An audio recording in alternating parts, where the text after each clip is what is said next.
When I record podcasts, I like to stay hydrated. Who knew talking could be so hard? My favourite drink to have to hand is Lifeline's Hydro OG. It's a tried and tested product for me.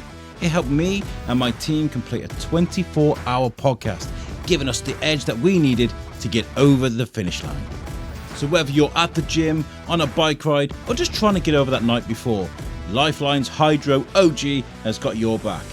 Each serving is stocked with all the healthy ingredients and vitamins you could ask for. There are a great range of flavours, and with each serving at only 18 calories, you really can't go wrong. Here at the Shrewsbury Biscuit podcast, we like to support local, independent companies and brands, and Lifelines is a product that I am proud to endorse. Go to lifelines.com. Now that's LYFELINEZ.com to find out more. Now, without further ado, here is today's episode.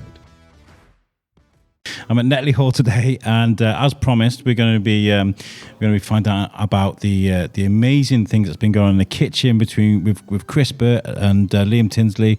But right now, I'm sat with Chris Burt, and I'm the owner. What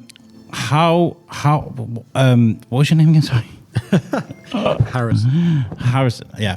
Sorry about that. Let me do that again. I don't know what happened, but I think it's the heat. That's okay. what it is.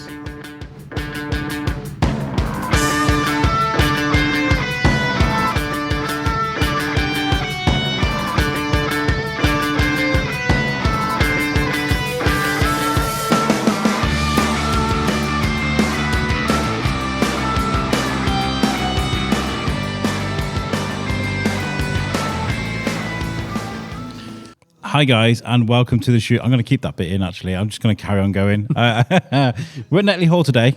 We spoke to Liam Tinsley a while ago about coming in and finding out about everything that's been going on, the amazing things that's been going on in the kitchen here at Netley Hall. And today I'm sat with Harry, who's the owner, and Chris Burt. How are you both? You good? Yeah, good. Thank you. Yeah. Been a while. It's been a while. I was going to say this is the first time. Let me get that mic right in front of your face. Aim at you. There you go. Usually I'm shoving a big furry microphone in your face at a food festival, aren't I? Every time. Yeah. Every single time. Well, you're always really accommodating towards me, though. You're never like, oh, get that biscuit guy out of here. You're always like, oh, it's Alex. Publicity's publicity, Alex. Even if it's biscuit publicity. Yeah, exactly. Turning up to this place today, it was really amazing because, first of all, I've been here before, and I didn't even realise I'd been here before because I came in through the front house the last time I came to a wedding. We came around the back. It was just, this place is that big that there's so many different aspects to the property.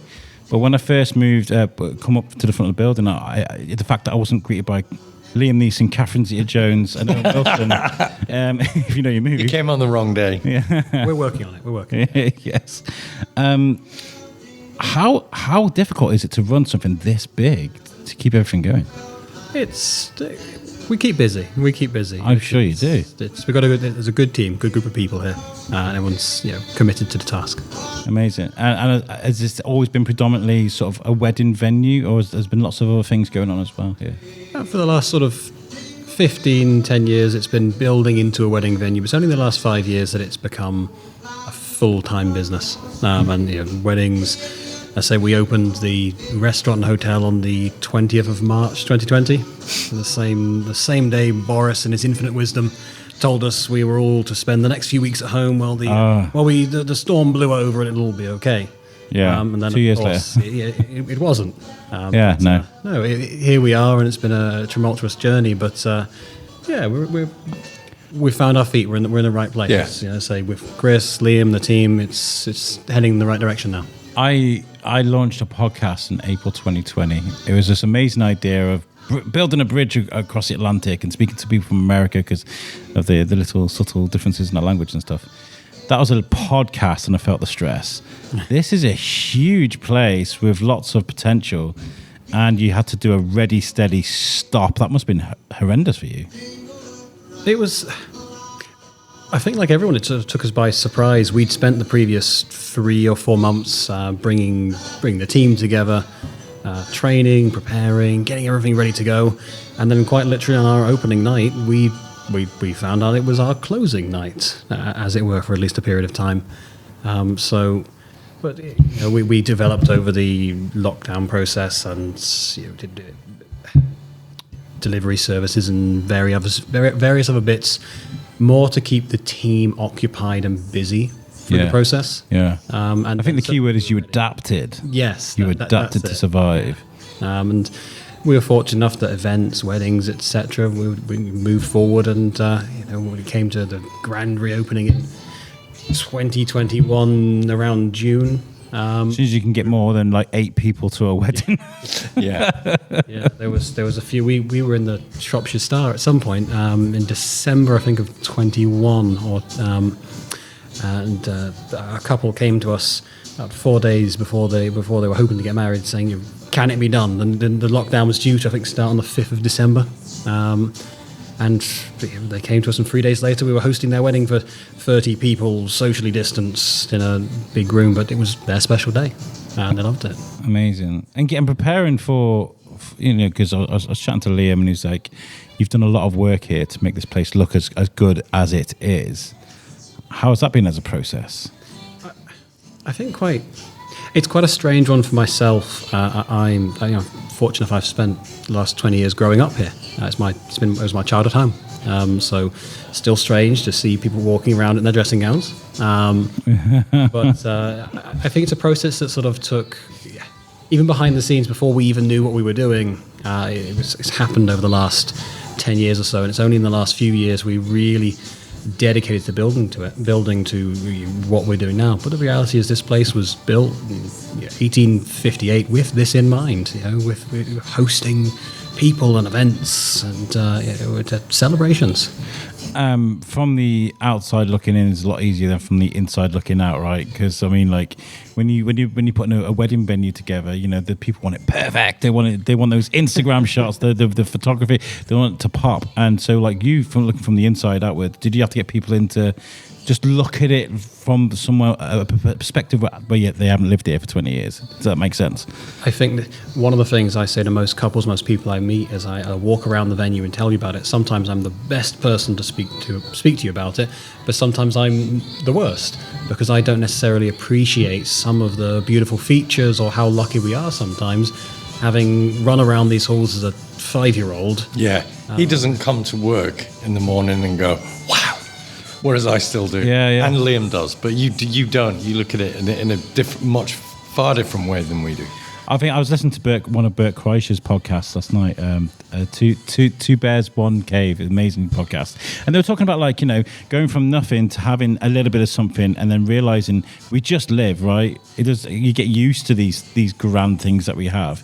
So this is what I mean. So from the outside looking in, you're here, you see this every day, so you don't see how grand it is in some respects. And we know it is, but from the outside perspective, and then bringing in food is another thing as well, because food is one of the most critiqued services in the world. I mean, people will go to food, 100%. They'll give it good reviews, bad reviews, they'll do the pictures.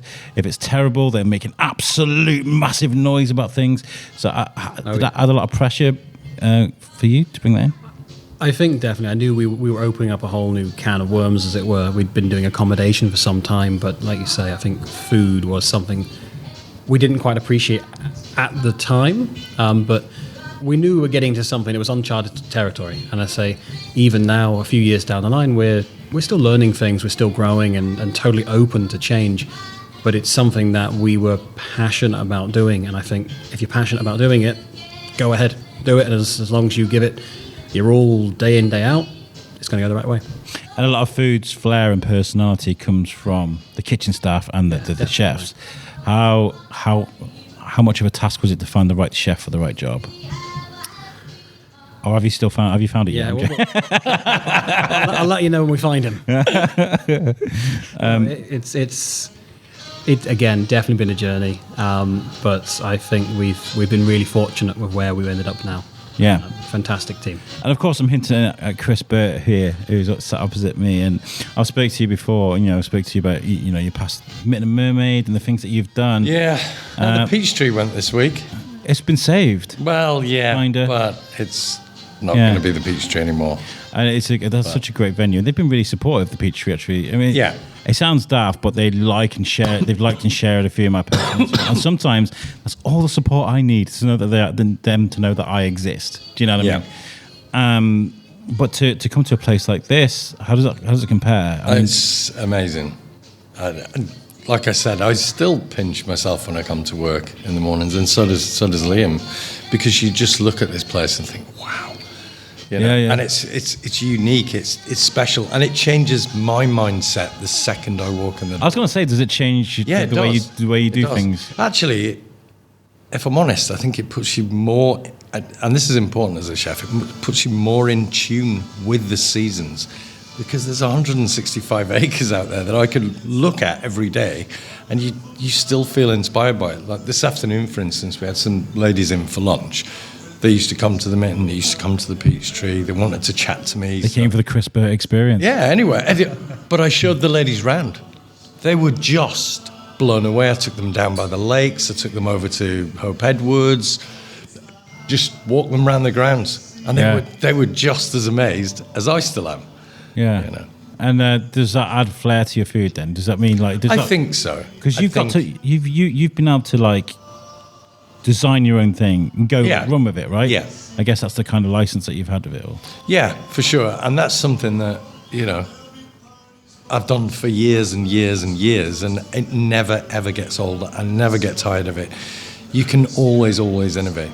Which hence the reason I didn't stay at the Mitten to work for Brunning and Price, because the place where creativity goes to die. It's really important with food, with creativity. 100%. Can it be its own Achilles heel in some way? In some respect, when somebody says, "Here is a blank easel, paint me something." Sometimes you're like, "Oh my God, what am I going to paint?" And you're thinking forever, "What am I going to do?" Can that affect you? How long did it take for you to come up with the concepts that you did?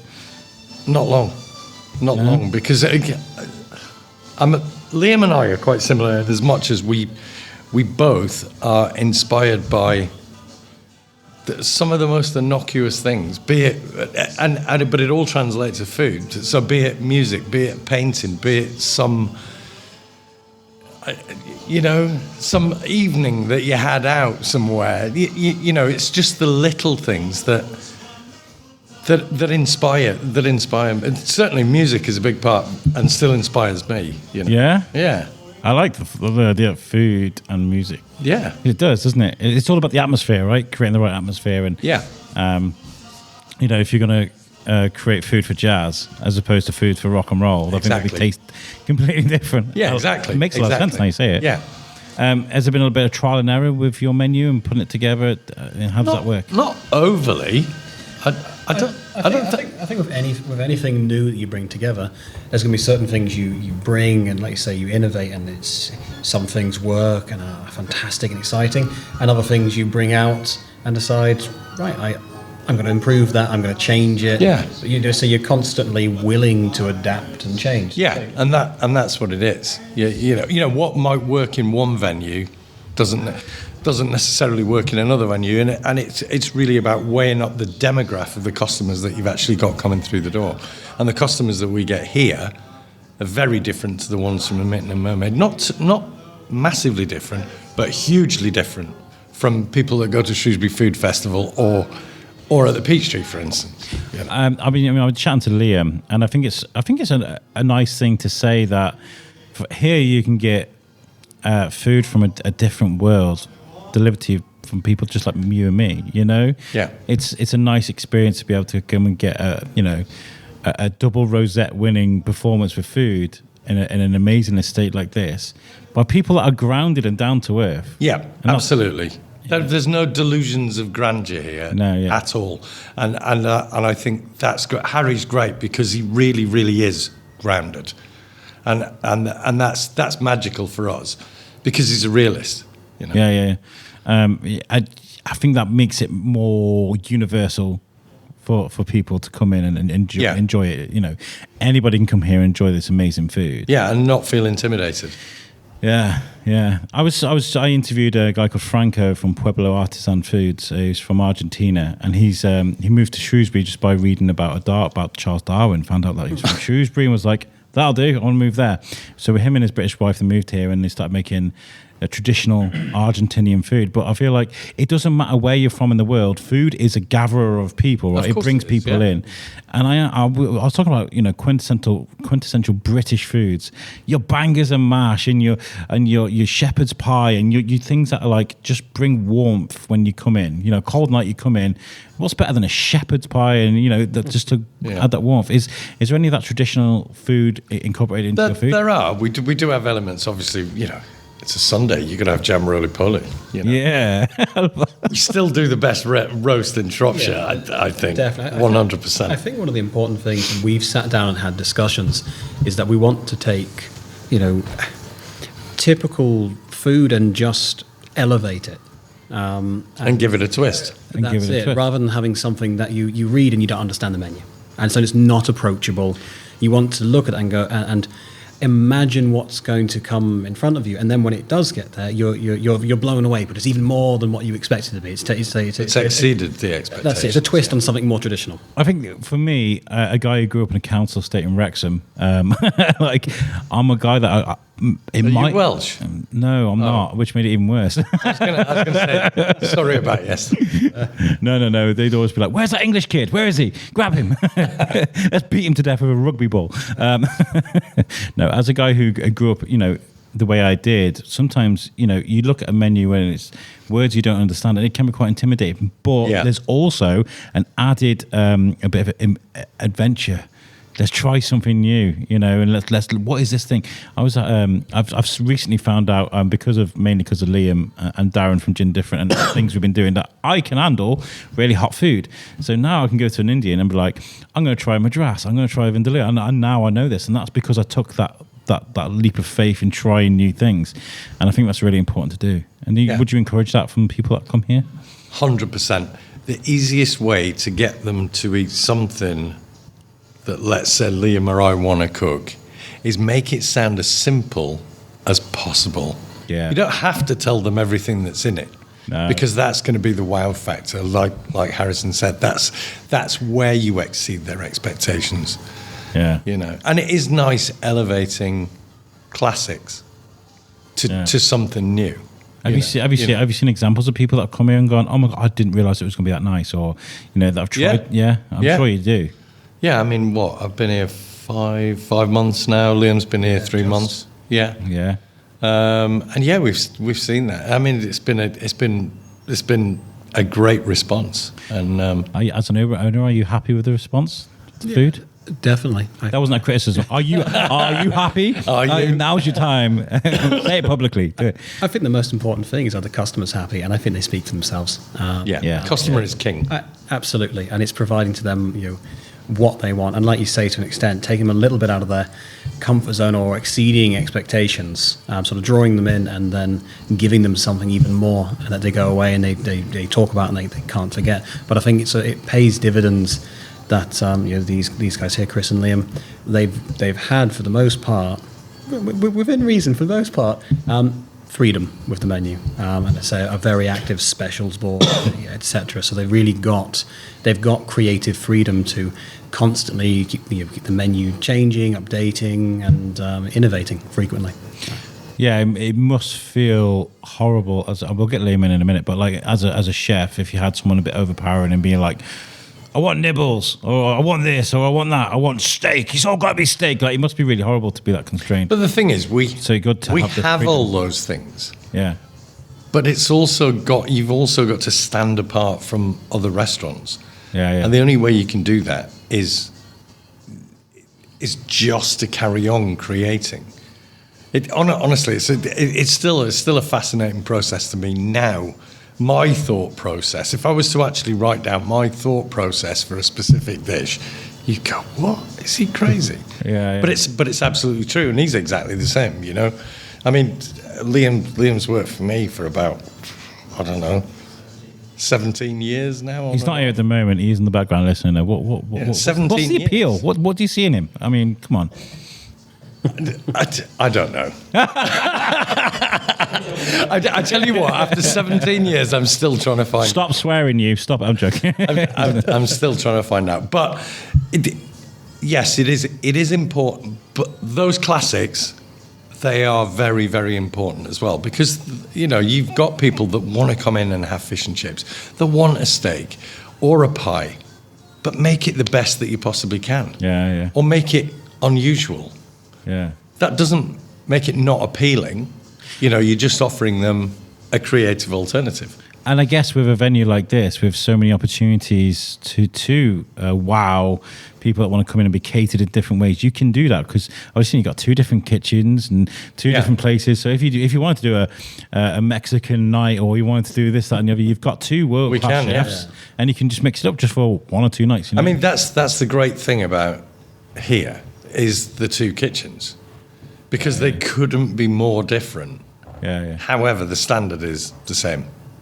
And that's great, because that primarily down there for the wedding, that is classics. You know, it's not devoid of creativity, but it is. That's what people want for a wedding. Yeah. Unless they specifically ask for something super over the top. Whereas here, this is the creative outlet, but equally this, you know, I can't wait to see where we are in a year and a half's time. I really can't, because I think. Well, you've got the rosettes now. That must help an awful lot. Yeah. I mean, it's nice. Of course it will. it's nice. It's nice to have accolades, but that's not the be all and end all, because that will only appeal to a certain amount of customers and a chef's ego. But the reality is, it's about the customers. Can an ego-fueled chef dwindle? Can it really affect a chef when they're driven just by ego alone? Because you know, we've seen the movies and the cliche things you see in TV shows. But that is cliche. I mean, it is. Yeah, it is. You know, Stephen Green. But I am Chris Burt. Yeah, no, that doesn't happen. No, it might have done in the past, but that doesn't. Whatever. That doesn't even come into it. Like I said, customer is king, and if customers don't like your food, you'll be the first one to know about it. Yeah, and this is what I circle back to, is like food is critiqued an awful lot. It doesn't matter if it's McDonald's or the Finest Foodery or Beefy Boys or wherever you go. If you get bad service, I think people are more quick to tell you how bad it is than how good it is. Do you agree? Definitely. Yeah. Oh, but it's a real effort to tell somebody how good somewhere is. Yeah, it is. You're right. Unless we're all sat here having a conversation now and you remind me of somewhere I went and I say, oh yeah, it was very good there. Yeah. Did I leave a TripAdvisor? No. Should I have done? Yeah, probably. Yeah.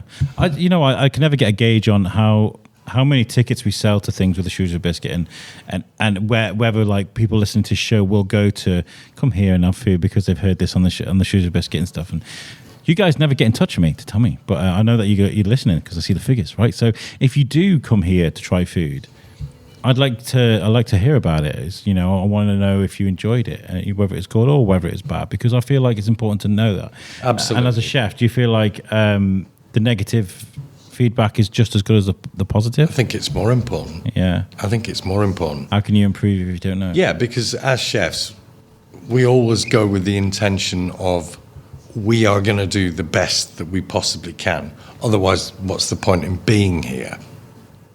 Yeah. So you're already on the perspective of, I know I didn't send crap out, but food is the most subjective things. Food and art, they're the most subjective, and music, they are the most subjective things. I was talking to Carrie Hughes the other day. We were talking about what makes a good party, and she was mentioning food. And I was like, everybody talks about the spread, don't they? Weddings and things like that. Yeah. Everybody talks about the spread. Oh, they had a lovely spread, didn't they? It's the same with the food. What I've been obviously coming out of lockdown, I'll have to ask this both of you. It was very much like nothing at all. Stay at home. There's nothing going on in the world. Don't worry about it, guys. Just sit at home, watch Netflix, right? Tiger King's on. Go and watch that, right? But then all of a sudden it was go, go, go, go, go. Yeah. What were the biggest challenges for you, Harry? Because it must have been really hard for you. I think just bringing the whole team back in and sort of hitting the ground running again. We'd planned to open this place in the March, because March and April are quieter, and it was finding our feet and getting on with it. Instead, we ended up opening the doors in June, and suddenly the 50% of the nation were still hiding indoors, but the other 50% were very much, they wanted out. They wanted to be right on top of you. They wanted to eat out to help out. We had that, which was an interesting experience. Yeah, I describe that as like Vietnam. Really? Completely honest, it was horrific. I thought it was good for the industry. Don't get me wrong, but Eat Out to Help Out. I heard some horrendous stuff about unnecessary complaints and and he said I think it's kind of considered as misogyny now, but a word to describe a woman that will complain over nothing. But like those kind of people that will come in and just get a kick out of destroying someone over something little. I mean, I was at the Mint and Mermaid then. Yeah. As was Liam. Were you there? No. And we did Eat Out to Help Out, and 3 of those days we did 500. That wasn't pre-ordered.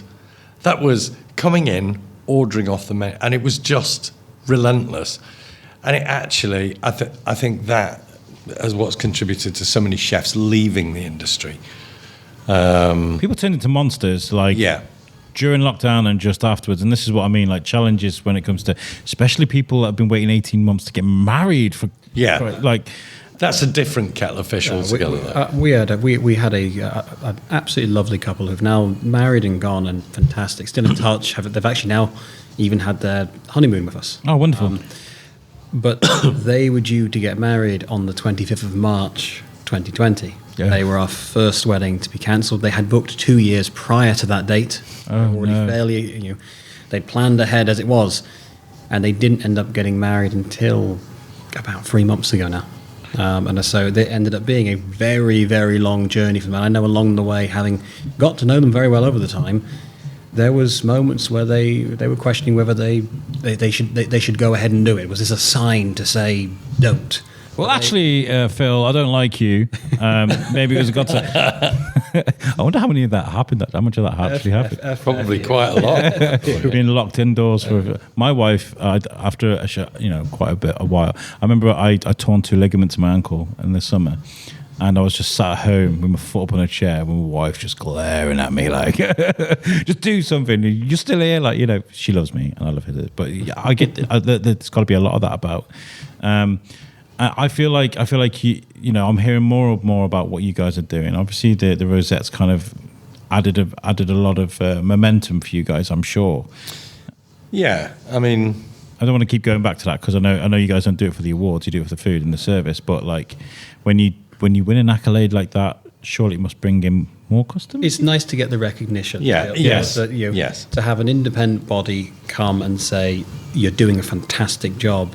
And I say that's not the rosettes, etc. isn't the focus here. No, not. That's what I'm trying to get across. It just isn't. It's a byproduct. No, and if we're entirely honest, we were totally taken back when we didn't know the inspection had taken place until the inspector left. Is it like a secret shopper type thing? Like it's exactly that, and they stay in the hotel as well. So they graded the hotel as well. Wow. So they eat in the restaurant, stayed in the hotel, and the next morning they sort of come to the reception desk and they whip out a card and say, "I am an inspector," as if I am an inspector has any idea what's going on. Liam actually phoned me in the morning, going, "Is this guy for real? Is he a real inspector?" I ended up phoning the AA, didn't I, just to check if this guy. I phoned head office, and I said, "Oh, is such and such there?" "Oh no, he's out of the office today. Do you want his mobile number?" I was like, right, I am going to call him. And that's when we stood at reception. His phone's ringing. Hello. And that's when we got the news. So yeah, it was great. Oh, I'd love to do a bit of that. Bit of critiquing. I think everybody would, wouldn't they? Oh yeah. I'd give everyone 5 stars. You wouldn't. You. I don't know. I think like something. But like this is the thing. It just takes one bad. Somebody come in and said a bad day. I'm not saying that that would happen in Netley Hall. I guess it happens everywhere. Of course it does. And that's kind of like, I'm not feeling it today, and then it just takes that one thing to snowball bad reviews and all this. What we're talking. It totally depends on the individual and how they approach a bad experience. The reality is that no matter where you go, sometimes say like Chris says, it's very subjective. You might not enjoy something. Now, some people will take that experience and they'll speak to the business, speak to the enterprise and say, I didn't enjoy this for this reason, or I'm not happy because of this. and then we can work with that person to fix it and move forward and remedy the situation. Whereas there are those people who get a kick out of going online. Oh, they do, and 100%. They're not looking for any remedial action. They just want to see the world burn. Gastronomical trolls, I call them. Yeah, Gastro trolls. I think there's going to be a change now, though, because, I mean, it sounds daft, but I think these things run downhill. But we saw the news about James Corden and him getting banned from that restaurant in New York. I thought that was music to my ear. And the Beefy Boys. And Beefy Boys. Well done. Well done. Yeah, because that's true justice, isn't it? If you're going to go and you're going to be just completely disrespectful to the staff and unnecessarily too, then I feel like you need to just the results. He soon apologised, though, didn't he? Yeah, but is it sincere? I'm really sorry. Not even slightly. No. It's just about being honest. If something hasn't worked out for you, you're not happy with it. It's about engaging in a conversation. And I'm at least here, but I'm not aware of a business that wouldn't want to try and solve the problem. That's all we're trying to do is serve the customer, and do a good job of it. And we're there to get past any issue that could arise. Absolutely. And I feel like I don't like confrontation. I don't like complaining about anything. In fact, I remember I was for an example, I will not like raise my voice to people or anything. And I remember we were in Colombia. My wife, we went to Bogota, and we were in it's fabulous, isn't it? Monserrate. We were up on the hill, up on the mountain. Brilliant. And there's as you walk up towards the chapel, there's all these markets, and there's people like trying to. That is a strange market. Do you know what? You're the only other person I know that's been to Bogota to that same market. It's unbelievable. And this guy's following me, and he's not grabbing me or anything, but he's going, sir.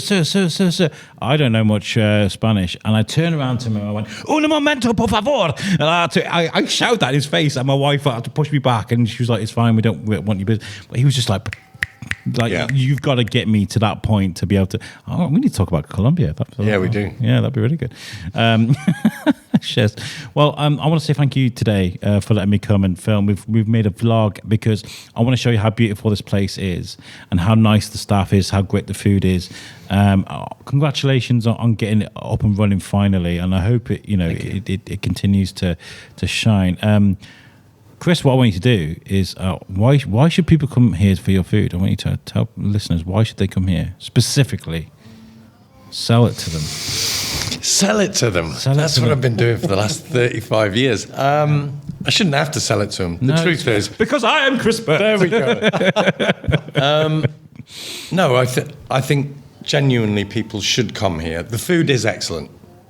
The staff are excellent.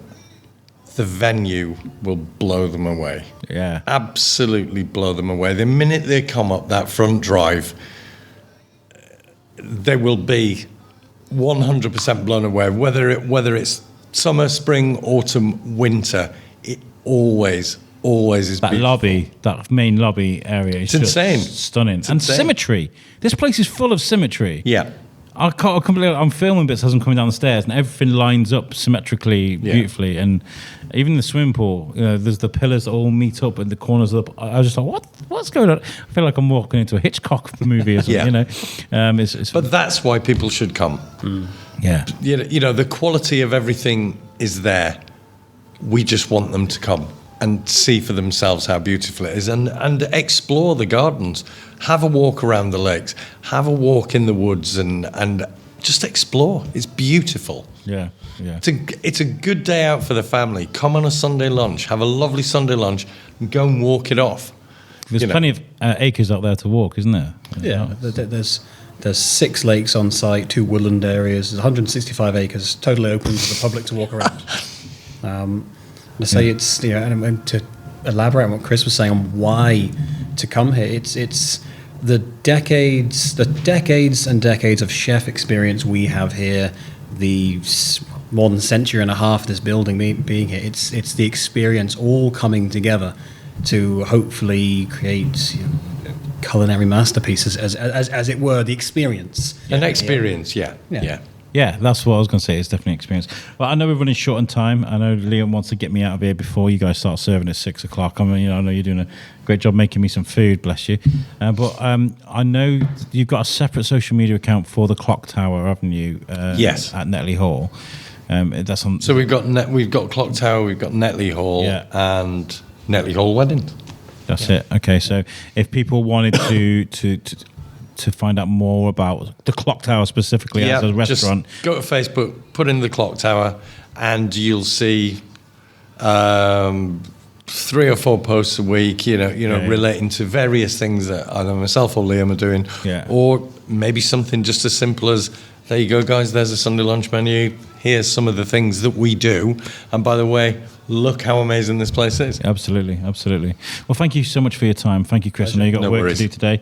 This has been fantastic. Wonderful. Thank you. Yeah, cheers. Pleasure. Thank you. Right, we're going to try something completely different now. We're going visual, audio, sensual, because I've just had the most amazing steak with truffle parmesan chips, which separately were 2 separate sort of tastes put together, like this explosion. And I'd never eaten truffle before. So now, Liam, what is this that we're eating? So now you've got what we on the menu is called a Luca Journey. So Luca is a chocolate brand that me and Chris have worked with for many of years.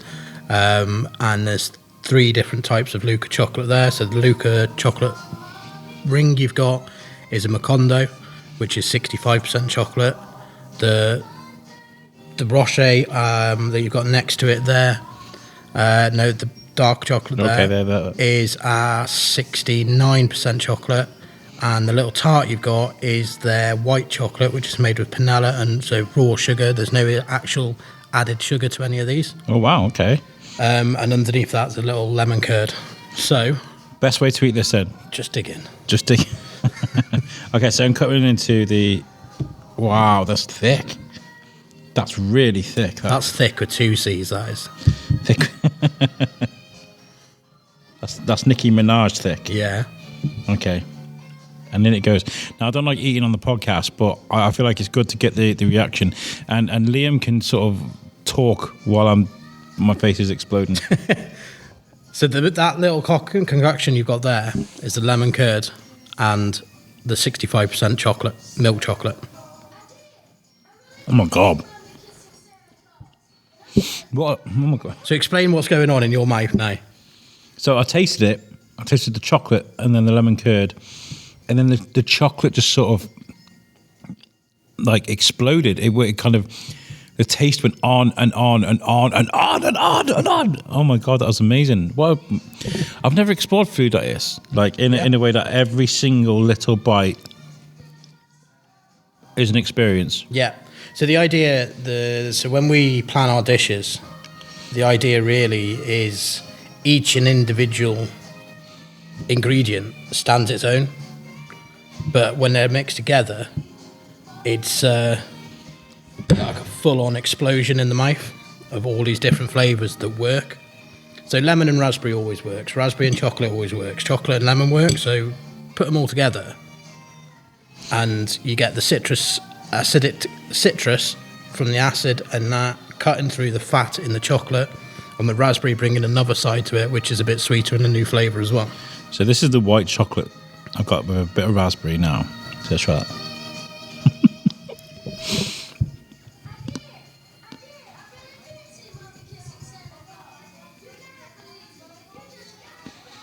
See, now that's weird.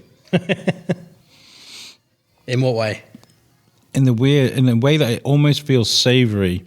Yeah. Until it switches to quite sweet. Yeah. It's almost like you're eating chocolate that was found in the garden. You know what I mean? It sounds like... Forage chocolate.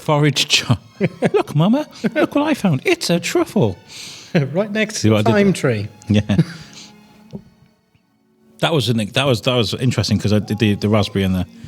Right, so now we're going for the... So it's just, that is now just a higher percent chocolate, so it's a bit darker. So to do this, I'm going to put a bit of raspberry on that as well, because the acidity... Oh, should I do lemon as well? We'll do that then, and then I want you to do all of it together. Okay. Oh my God. Now this chocolate I just tried is like... Is this the same chocolate I tried in the kitchen? Yes. It's like the chocolate they put around a Christmas log, if you imagine. That's the kind of chocolate it is, and it's... Try not to swear. Weirdly, it's just a nice experience. Right, so separately, they're all great. So now Liam's saying I've got to try all these together. So All of it together now. okay, so a little bit of this. God, this is the Nicki Minaj thick Yeah. chocolate. I don't know if I'm allowed to say that. It's probably Yeah, it's fine. a bit of the white chocolate and a bit of the And just get a little bit of raspberry on there as well. little bit of raspberry. And I'm going to get close for the flavour in your mouth this time. Oh my god! So there you go. There's the. Right, here we go. This is quite a bit. Yeah. There's no elegance, don't worry. So what should be going on now is a lot of subtle, then big kicks of like the lemon, then a raspberry coming through, the chocolate coming through, then the pastry comes again, which is that savoury note you mentioned before, and then it just kicks back into chocolate, and then it's all one big cement mixer inside your mouth right now. That was amazing. That was amazing because you're talking about the acidity breakdown thing. I can almost feel that happening in my mouth. Yeah. That was like what was going through my mind when I was eating that is like you take the separate ingredients of a gatto. Yeah. And you eat them separately. You're like, okay, it's a bit of Average. Yeah, nice, but okay. put them together and you get like all of it. Exactly. So you've probably had chocolate before when you've been out and there hasn't been any sort of lemon or anything with it. And it sort of gives that, sticks to the roof of your mouth sort of and doesn't melt properly. Well, that's the citrus helps with that. Helps the saliva come out more, which actually helps with the melting of the chocolate. Wow. So it's more than just putting a chocolate on the plate when we like if you really think about stuff. And to be fair, that after your steak, you're probably going to need a nap. I'm going to anyway. How much of this is you, and how much of it is Chris? That's a mixed. So that's actually a dish we've had on when we've worked together previously. My favourite is the Nicki Minaj. Yeah. Can you tell? So the actual chocolate, 2 chocolates, darker chocolates are my recipes. The tart with the white chocolate which is, so imagine, like what they call Milky Buttons. Mm-hmm. It's a larger version of that, and we get a blowtorch and burn the top of it, which is what that caramel almost looks like a brulee. I was going to say, it looks like a brulee. Yeah, so that's what that is, and with a lemon curd. Shocked me that it was hard. Yeah.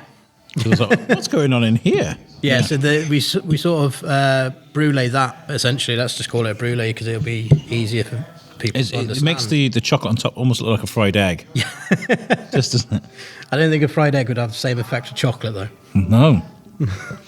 That is a very strange experience. I can't put my finger on it.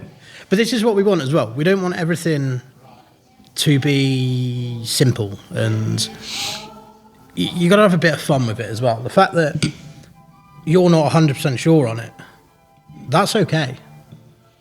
We're not going to please everybody. No, I'm not saying that I'm not sure. No, I'm not saying you dislike it. It's more of the I suppose confusion's probably the wrong word, but that along those lines of unsureness of what's actually happening in your mouth right now. I think when you go to eat chocolate or you go to eat cake, you know what it tastes like, right? Yeah. So you put it in your mouth and you go, that's cake, that's chocolate. Whereas this, I'm going, this is this, and well, there's a little bit of that, and there was that, and eventually you settle on. Yeah, it's nice. Yeah. Do you know what I mean? You take a while to... This is what off camera and audio we were saying when we were having that conversation before, is we want to get, and we'll go into it more depth after this, but we want to get more... We're not doing anything that the average pub doesn't do, apart from doing it better. I love that. But, you can go... we are a big hall. We are an estate. But we're serving that high-end gastropub food. And that's what we want. We want people to come and go, I don't know why that is so much better, but it is. That is by far my favourite. I keep calling it Nicki Minaj because it's thick. Well, I'm going to give you some to take home for Kaz and Timmy as well. Oh, bless you. They will love it. Yeah. They will love that. I probably wouldn't give it Timmy too late. Yeah, he might be bouncing off the wall. Yeah, I'm not taking that responsibility. I'm not getting an angry message off Kaz for that. Well, thank you so much for taking my taste buds on a journey today. The steak was like I've made steak before. My wife is great at making steak, but you, as an experienced chef, the way you made that is just phenomenal. And I'm going to doggy bag that. Butter. Butter is key. Okay, a particular type of butter or any butter? Salted butter. Yeah. Any salted butter? I don't bother with unsalted, to be fair. And truffles, like that was considered. I'm always considered as a delicacy, like something you can't really just grab. More and more now you can. Yeah. Which is quite good. We're lucky. 5 minutes up the road in Stapleton, there's actually a truffle farmer, and we collaborate with him, and we go to him when we want stuff. And he's literally 5 minutes. I think from one of the rooms you can actually see where he is. I can't remember which one it is because I'm not great with my sense of direction in this place. 'Cause it's so big. You walk away in one corner, there's another place there. Yeah. But yeah, it's literally 5 minute drive from here. I love it. I love that you can come here and have something like this is steak and chips essentially, like say gastropub. It's steak and chips. That's what it is. Yeah. And you just throw a little spin on it, and you learn, and you also have that satisfaction of it's steak and chips. Yeah. Do you know what I mean? That's what I mean. We've got fish and chips on the menu. Yeah. We've got a pot pie on the menu, but I can almost put money on come and try it. It's probably going to be one of the best you've tried. Oh my God. Lots of experiences going on right now. But this food, the steak you just see me eat, and the way it's all been put together, the grounds, the whole area. We went for a walk. You gave me the tour of the whole different parts of. Honestly, I'm really overwhelmed, but it was absolutely phenomenal. The size of the place and so many different characteristics of this place as a whole is amazing. So you can come and have your food here. Yep. And then go for a nice walk. We'll walk it off, yeah. Walk it off in the ground. I'm very fortunate to work here and have this as a playground, essentially. That's what I was talking to Burt about, Burt. Probably kill me for calling him that. But is celebrity chef Chris Burt. Bertie. Is that you get a license to be adventurous, right? Yeah. Has it ever gone wrong? For doing that, have you ever gone like, we shouldn't have... Not necessarily here. In the past, I definitely have. And you can be the greatest chef in the world. You will start doing a dish that you think is going to be new and inventive and different, but it turn out and taste like crap. Yeah. It doesn't matter how long chef. I put a little bit of this. Yeah. A little bit of that. In general, a lot of my cooking, especially, which is I focus more on the Clocktower restaurant here, there isn't really much more. Like 4 ingredients is probably tops. Okay. But they might be done 4 or 5 different ways. It's chemistry, isn't it? You guys are scientists. Mad scientists, yeah. Mad scientists. Trying different things. And, when you go into the kitchen here, I've got to explain to the audio listeners, there's all these rows of Tupperware tubs that are labelled and in the right place. And this is Liam's prep. Yeah. And Chris's, I guess. Is that you and is it both of you? It's a bit of both. Mainly it's... Oi, get your hands off me tubs. Yeah, pretty much. That happens quite a lot. But no, it's like I said, Chris does a lot of the bigger events and stuff like that here, whereas I'm more focused on the actual Clocktower restaurant. Okay, that makes sense. Because realistically, I'm not that great at the function stuff. It doesn't really interest me that much. And Chris enjoys it. So we kind of just use our skill set in the right places. Have you had a few naysayers come here and go, oh yeah, all right, truffle chips and whatever, and you come in and you see their face just explode like mine's just... Well, I haven't seen the end result of it, but yesterday, it's funny, I sat in the lounge doing some paperwork, and there was a couple behind me, and they had the England game on, and he's reading the menu, and we've got a crayfish and smoked salmon cocktail on, and all I heard was, well, they're stupid. They've got a cocktail as a starter. It's just a drink, really, isn't it? And I was just like, oh, this is going to be a fun order. And you get a couple of people like that aren't... It's hard because I don't want to sound horrible, but they're just not educated in it. Yeah, well, I mean... And a cocktail's a dish from the 60s. Yeah. It's not Prawn, new. it's a prawn cocktail. Everybody knows what a prawn cocktail is. The only difference I mean, we've done is changed it from prawn to crayfish. Yeah. Yeah, well, and this, again, like, that makes a lot of sense, because you put truffle and parmesan on chips. This is you taking someone and just upping it a little bit. Yeah, That's all we're doing. Yeah. But I bet he enjoyed it, though. I bet he loved it. I don't know if he actually did order it in the end. I know they had steaks as their mains. Yeah. And as far as I'm aware, they were happy with everything. You've not long, I mean, Chris has been setting up here for a long time now, and you've not long come over from Beefy Boys back to here with Chris. How satisfied are you since you come over? 100 times. 100 times over. Yeah. Because I know you got a lot of respect for the Beefy Boys stuff. Oh, yeah, 100%.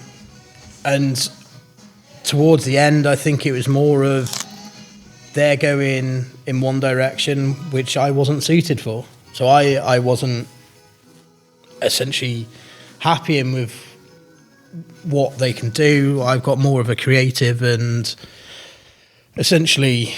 I'm a peacock, you gotta let me fly. Yeah, in the nicest way possible. I'm not a yes man, so to say. Like, I'm quite hard to employ in that sort of a sense because I'm just not. I've got so many ideas and I know what I want. Nobody puts baby in the corner. Yeah, like exactly that. So, but I get with the Beefies, like, I went to work with them because I wanted to learn about the business and what they've done from back garden to they're now opening their third restaurant next year. It's absolutely insane.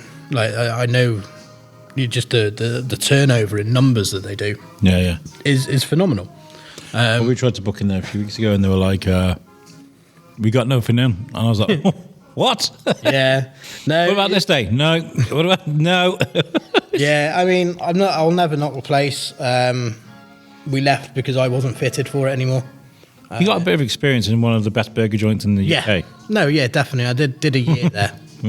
And I think that's helped you for here in a weird way. As in business-wise, it definitely has, because I'm looking at more than just the kitchen. So I'm looking at it as a business here now, as if it was my own. And what would I do to get people through the doors? And, you know, stuff like outdoor cinemas, comedy nights. You know, The sort of things you do with an estate. yeah, realistically, I'm just a head chef. But because I've had that experience of helping the guys at Beefy's open their restaurant and seeing how they market it and of course my own stuff as well, when I was doing that, you kind of have a bit more respect for like business owners when they're employee, because it's like, it's hard. Yeah, of course. It's hard.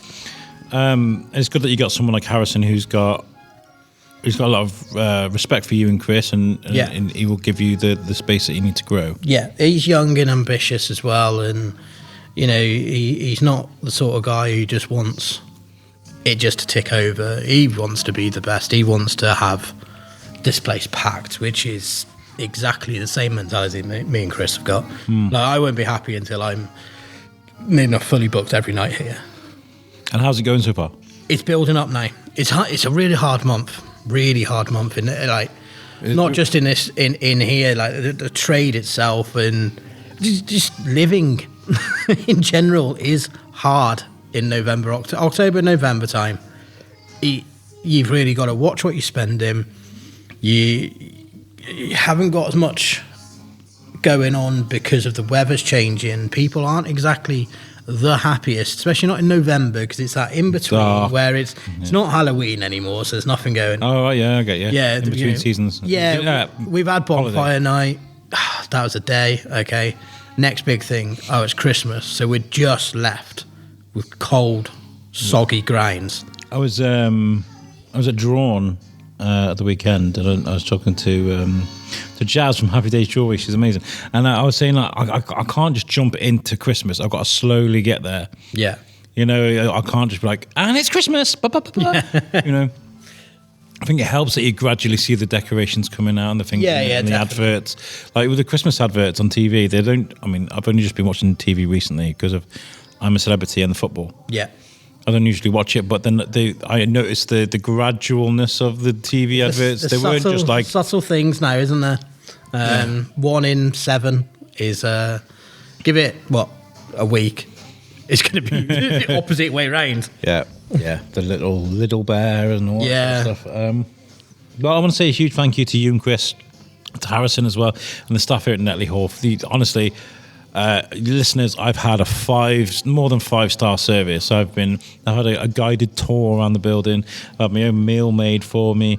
I got some great interviews. I literally, honestly, I can't thank you enough for today. That's a pleasure as always. I love taking my mics and my cameras around to investigate an event. Having an adventure, and you've really given me that today. Good. It's like I said, it's all about the experience here, from the moment you walk in to the moment you walk out, whether that's food, drinks, or just coming for a walk. So we just want it to be. So can people just park up here and go for a walk? Yeah. Yeah. And it is beautiful, by the way. And if you're wondering where this is, it's just past Basin Hill. That's it. Keep on that road. Keep going. It's from town centre. I think it's 8 miles. Yeah, so it's not far. Yeah, it's like 15 minutes drive from the town centre. It's not down the beaten track. It's about an eighth down the beaten. Yeah, it's just before you go. Oh, it's just quite far out. Yeah. It is, because starting here when Chris said, "Look, come up and see us," I was like, travel and stuff like that. It could be a bit of a pain. And then I saw I was meant to meet him at like 2, so I set off about 1:20 because I feel like I've seen this place when I used to drive to Hereford for BP, and I imagined it a lot further than it was. And I got here within 15 minutes. And I was like, oh. Just past the turn into Condover. Yeah. I was just like, oh, okay. That's closer than I put the sat-nav on because I thought, just in case. I always put the sat-nav on just in case. Because I did look before. I was like, it's just past Basin Hill. I know which road it's on. And I put in the sat-nav and it went, because I was running late. And I was like, oh my God, I'm going to be so late. It's 22. Oh my God, I'm going to be late. And it went 10 minutes. I was like, oh. Yeah. Okay. Maybe it's not so bad then. And I got here on time. So, no, it's there's another thing you need to shout about is this place is how close it actually is to the town centre. Yeah. You have been working hard on making some great content for TikTok. I have. And I love it because it's you. Yeah. It's just you. And like, I know it's more R-rated material, but I like that. I feel like TV chefs do what they do perfectly in the way that they make it palatable for everybody, right? Yeah. But you're making stuff for people who appreciate chefs for being chefs, right? To be fair, no nonsense. Yeah, it's more of, I want it to feel as if you're in a relationship, say you've got one good cook and one crap one. That good cook showing the crap cook talk, they ain't going to do it perfectly, are they? Yeah. So I almost want to be that good cook in that scenario. So all the videos that I'm posting are me. Like I said, you watched the recent one, which was a restaurant style. So I'm doing a little bit of a series of restaurant style foods.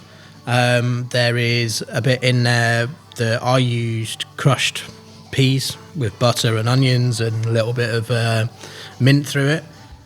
But I say in the video, use mushy peas, use normal peas, don't use peas. I don't really care. Like, it's up to you. You're the ones eating it, not me. I'm doing this because this is what goes best with it. But if you don't, I love that no nonsense stuff though. I love it. I think it's great. I think you need more of that actually. Yeah, I feel like it's going to be more. It's the main focus of it, to be fair, is to be approachable in the way of people can watch it. They can't watch it with their kids. Well, they can. I mean, my daughters are there recording it with me, to be fair. What's that metalhead's name from Australia? Does the long hair and the tattoos? Nat Cooks or something. Nat Cooks. Like that. I love him. When he first started, it was in lockdown, wasn't it? Yeah. When I first saw all stuff like that, I was like, yeah.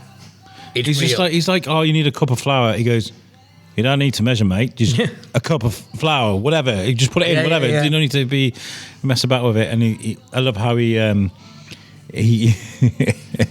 hates microwaves. He calls them a very funny Tucker, and the next name rhymes with Tucker. Yeah, Tucker. And he will show you how horrible these microwave meals look, and then he'll show you how to cook them from basic. Yeah, fresh. Which is kind of what I'm going to go down the lines of. Like, there's going to be a couple more series of. There's going to be a home comforts from around the world series. So that is stuff from haggis, neeps and tatties, to lasagna, or carbonara, or something like that, to cottage pie. So they're not all going to be this restaurant food. It is going to be very achievable. Are you on Instagram looking for influence, saving videos? I spend way too much time now flicking through TikTok and Instagram, looking at how everybody else does it. And the only thing that, I don't know, it might come with time, or it might be that I have to make that move to get more, but it's all too clinical. They're all the same. They're all that, hi, welcome to my page. This is what we're going to do. This is how you do it. Grab one cup. Or they try and put a sexy M&S adverts voice on. And it's not raw. It's not. But I love you've done that, but in your own way. I love that. Yeah, but it's still. You're like, yeah, that's as sexy as an OnlyFans model. Yeah, I love that. I know it's common misogyny, but for what it is, people. But then you say it's sexy as an OnlyFans model's the misogyny bit. It's male and female on it. Yeah, so whoever's watching it, they could be looking at that bloke on there. They could be looking at that woman on there. It doesn't matter. But I love that though. I love Whatever that it goes you find there. sexy is what that's meant to represent. Yeah. And there is no end goal with it. There is no goal with it really. Just apart from it's a nice little hobby for me. I think what I'm going to do is I'm going to set up I could just set up my microphones and stuff up here, but I'm going to record myself on my phone doing it, and then I'm going to. So what you need to do is you just need to screw on the microphone stand. See, that could go on OnlyFans. Slide the microphone into the stand. Take that really long microphone cable and clip it in. You know? I know. And then that's a Shrewsbury Biscuit podcast, not an M&S one. Yeah, there we go. It's called Only Pans. Yes, it is Only Pans. I think the handles are actually only_pans 12. Yeah. Was there lots of things called OnlyFans? No. So 12 is the year my daughter was born. Oh, okay, so that's cool. When I had Feast and Jantry and stuff like that, the actual official names of them was Feast 12 and stuff like that. And it's just that little... My whole thing is about making a legacy for my daughter with whatever I do. Okay. So whether, say this, social media pops off and I make a living from that, that's how it is. Be great. If not, my restaurants that I will open, they'll have a nod to her. But I feel like you are making it, regardless of all that, with the food, the recipes. Yeah. Excuse me, and the experience. You have got a legacy. Are you teaching your daughter to cook? Are you going to? We do bits. She's at that really awkward stage where she doesn't like everything at the moment. Really doesn't like a lot. That 7-year-old is exactly the same. Yeah. So up until the other day, I got some beautiful, I don't know if you saw it on my social media, the beautiful strip loin that I cooked for Sunday dinner. I'm going to do a video on that actually, of like a breakdown of your Sunday dinner, individual bits. So like each video will be focused on your roast potatoes, will be on your beef, will be on your gravy and stuff like that. Still nibbling at this food, by the way. Yeah. And she's never had beef. She likes burgers, but I could never get her to have beef. So I managed to, I got gifted some truffle oil actually. And I cooked the beef in the truffle oil, and she come from the living room and she's like, Daddy, what's that? I was like, what do you mean? She's like, that smell. I was like, oh, it's the beef. She was like, no, it smells like that butter we got from that man. And I was like, I forgot she'd been in Ludlow when I met Mike from Truffles. And we had this truffle butter, which she loved it on just toast, to be fair. Very expensive taste for a 10-year-old. Where's the caviar? Dad, where's the caviar? Yeah, I can't wait for those days. But I said, oh yeah, it's an oil version, and I just cooked the beef in it. And I was like, just try a little bit. And I cut her a little bit off this joint of beef, and she just nailed it, and she loved it. So at the time, I was cooking for me, my mum, and my daughter, and me and my mum were having beef, and I would always cook her chicken because she just won't have anything else. But yeah, and then she had this, and I was like, okay, well, next time I'll do you a beef. She's like, can I have some of my chicken? And I was like, yes, you can. And it was like quite a little proud sort of like, oh, wow, she's trying more stuff. She hates vegetables, but she's promised when I do the Christmas Day dinner, she will try some. Yeah. She hasn't I think said the worst thing to do for parents is be like, well, we'll start off with sprouts then. And you're like, oh, don't do that. I'm not a fan of sprouts. No, me neither. There's only a few ways which I will be doing videos on Christmas dinner stuff as well. Yeah. Where you, again, this is why butter is key. You fry them off raw. So chop them off really fine, fry them off raw with smoked bacon, walnuts and butter. They're not too bad then. Yeah, because they got flavour on. They got other shit with them. And that's it. But yeah, boiled Sprites, nah. No. I am planning this year, though, to do a little Don't give me sprouts, people. I don't like them. But I've tried. Yeah, doing a little prank this year on my daughter. Luckily, I don't think she'll listen to this without me there, so I can skip this bit.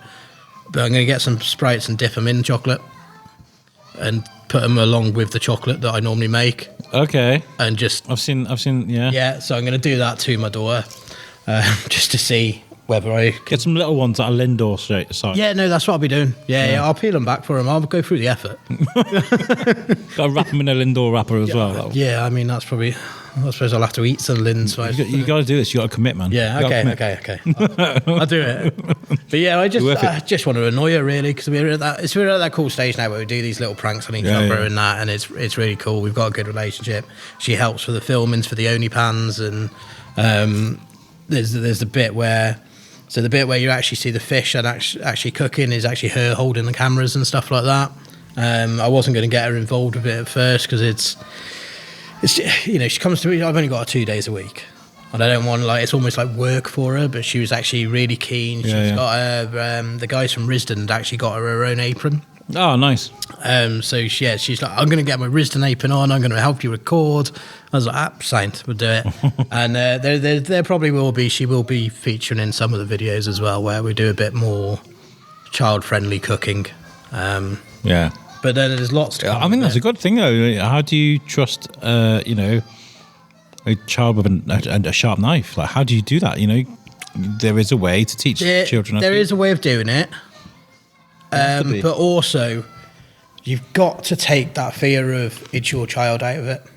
So when I train chefs, if they cut themselves, I don't care. They cut themselves. It's part of being a job. And it's harder when they're your little baby.